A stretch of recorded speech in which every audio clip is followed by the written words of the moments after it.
All right, while I crochet this barefoot sandal, I want to tell you about the neighbors from hell. It was back in the early 1990s. The lady who owned this property, her name was Artis. You couldn't ask for a better neighbor. She was so sweet. Anyway, she had passed away and her son inherited the property. And he rented it out to these people. And when they were moving in, I was out in the backyard and, I waved at them. And this man just marched over to the fence. He marched over to the fence, and, the houses are pretty far apart. We're out in the country. So I walked over to the fence too. He did not say hello. He did not introduce himself. He just went into a rant. I want you to know we live here. We don't want anybody on our property, and I have cameras installed everywhere. Well, I don't know when he installed the cameras. He's moving in. Anyway, he didn't have any damn cameras. So, a couple of weeks later, I guess he probably felt bad because I just kept, every time I'd see him, I'd wave at him, being neighborly. And I guess he felt a little guilty for being so rude when he met me. And all of a sudden one day, there's a knock on my back door. And I go to the door, and it's one of his little kids. And this kid's holding a gallon-sized baggie full of fish. So, I take the fish, and he says, my daddy says to give this to you. I guess it was a peace offering. So I said, well, thank you so much. And the kid takes off, and I throw the fish away. Somebody that rude, I'm not going to eat anything he gave me. So, about a week goes by.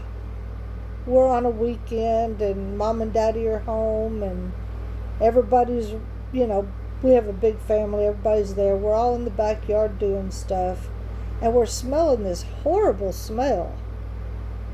And I started tracking this smell, and I'm following it and following it. The house is close to the road. There's a little bit of backyard, and then there's woods. Well, I'm going through these woods, and I finally find it. A black garbage bag full of fish heads, fish bones, fish guts, fish fins, fish tails. I was like, really? These people went fishing, cleaned their fish, threw all their crap over the fence into our yard, and brought me some fish. I don't know what these people were thinking. That's not very neighborly. So I take a wheelbarrow, and I get it off in the woods, and a shovel, and I shovel all those fish heads, because critters had gotten into the bag. I mean, it was spread all over the place. I got every speck of fish and black garbage bag, along with some dirt, because none of it was staying. And I got it all into the wheelbarrow with that shovel.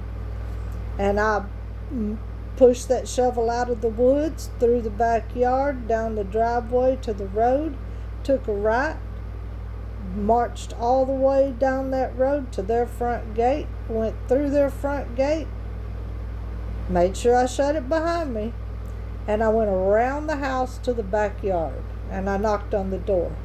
And I hear all this noise go on in the house, like people running and moving stuff and banging, and I was like, what in the world's going on in there? So this kid opens the door, and I said, I need to talk to Donnie. By then I had found out his name. The kid shuts the door, and I hear him yell, Daddy, this lady wants to talk to you. And I'm standing there with a wheelbarrow full of fish heads, fish guts, fish bones, fish fins, fish tails, fish eyeballs. Boy, I was mad. Donnie finally comes to the door, and I said, where do you want your fish? This idiot tells his kid, take that fish and throw it over the other fence. I said, wait a minute. those neighbors aren't going to appreciate it any more than I did. They'll probably bring it back too. So where do you want your fish? He's standing there just gobsmacked because I'm just not having it. So he tells the kid, no, I told the kid, I said, better thing for you to do is take this in the back of the 6 acres and bury it back there so nobody has to smell it. So where do you want your fish? Golly. Just so you know, I have plenty more stories to tell you about Donnie and his shenanigans later on.